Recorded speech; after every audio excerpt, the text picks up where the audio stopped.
Hey everyone, Sky here to discuss You Only Live Twice, starring Sean Connery, Akiko Wakabayasha, Donald Pleasance, Bernard Lee, Lois Maxwell, and Mihama, forgive me if I said that wrong, and directed by Louis Gilbert. Let's just get into this movie because I'm kind of the newbie on each and every single one of James Bond, except for maybe some of the Brosnans and the Daniel Craig ones. I think it's weird to start the movie off in space and an astronaut gets cut away from his crew.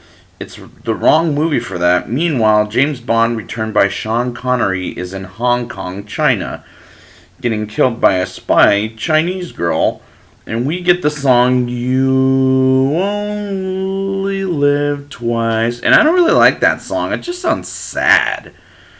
James is buried in the water in China, and two men swim and get the body in some sort of submarine, and he's alive and well.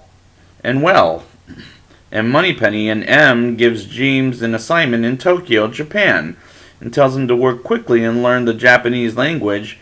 And I like the fact that it goes by quickly to the point I got the scene perfectly.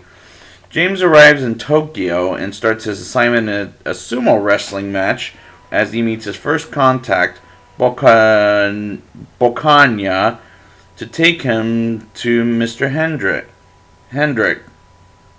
Henderson, excuse me, and they meet and gets shot by an assassin, and James knocks him out, and James gets in the car disguised as the assassin, and how stupid is the driver?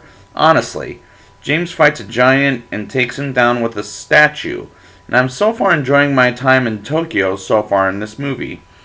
James gets in the car with the stranger woman and sets him up in a trap and meets with Tiger Tanaka. And I don't believe he's the bad guy, but I do like he has a private subway where James gets a drink, and Aki, played by Akiko Wakabayasha, and I thought that was cool. Ms. Brown seduces James and she flies him and ditches him in order to kill him. But he makes it alive, and James should know better than to trust a woman who's trying to kill him, and thanks to this movie. But I thought he's a spy, so I'll forgive it for that. I love the helicopter fight with James and some henchmen, just the way it looks, and the Bond theme score is pretty neat to bring into the background. And as the bad guys fire a missile at some astronauts and traps them with the missile and brings them back to Earth, was a good scene as they bring them to the bad guys too. And that scene did kind of remind me of what Austin Powers will do in one of the movies at some point in their lives.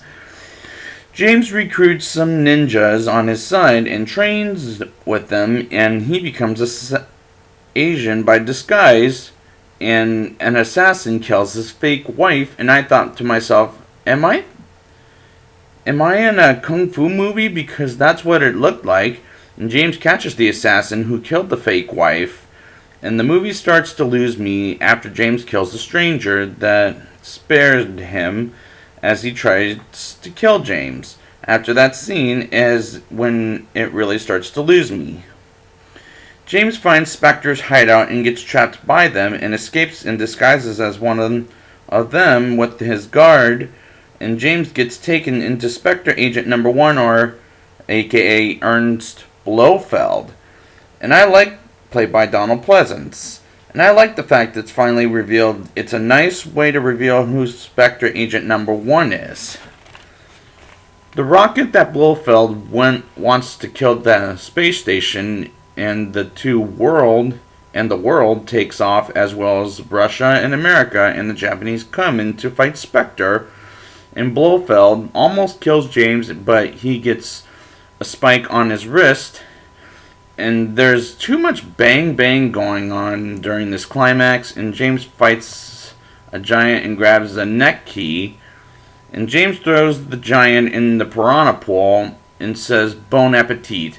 It's just, a groaner, it's so bad. And James blows up the rocket, and Blofeld blows up the hideout as James escapes and gets saved by MI6's submarine. Now it's time for the rating. I'll give this movie a 6.4 out of 10. There's a lot of things I like in this movie, but other than Sean Connery and Tiger, and I don't know who some of these people are, and Donald Pleasance as well, are, and it feels kind of sad, but Connery has two more tries, one earlier after On Her Majesty's Secret Service, and one later on, I think, in the 1980s, but we'll see. So I'd like to thank you guys for joining me, and next time I will be back with, let's see here, if I can find it, with On Her Majesty's Secret Service. And until next time, the name's Bond. James Bond.